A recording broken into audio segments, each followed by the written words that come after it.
إن الذين آمنوا والذين هادوا والنصارى والصابئين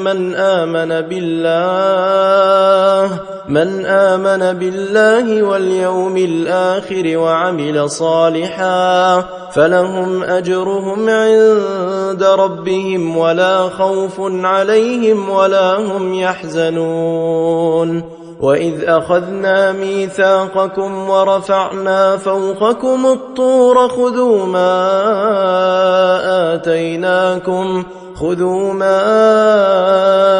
آتيناكم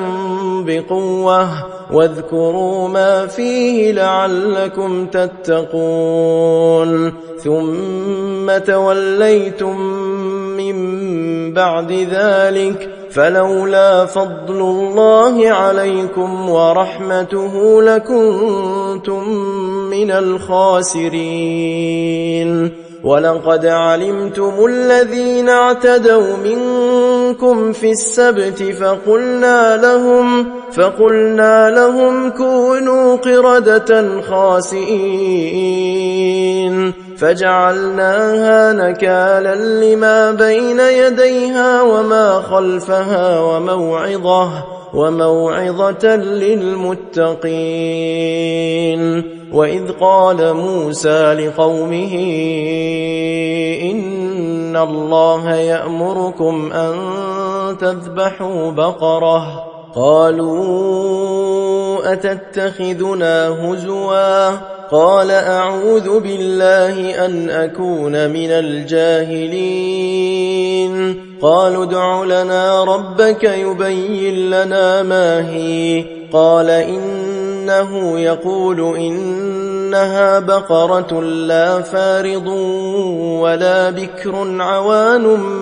بين ذلك فافعلوا ما تؤمرون قالوا ادع لنا ربك يبين لنا ما لونها قال إنه يقول إنها بقرة صفراء فاقع لونها تسر الناظرين قالوا ادع لنا ربك يبين لنا ما هي إن البقرة شابه علينا وإنا إن شاء الله لمهتدون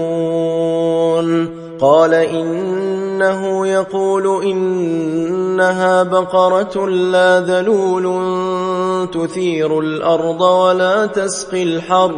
ولا تسقي الحرث مسلمة لا شية فيها قالوا الآن جئت بالحق فذبحوها وما كادوا يفعلون وإذ قتلتم نفسا فادارأتم فيها والله مخرج ما كنتم تكتمون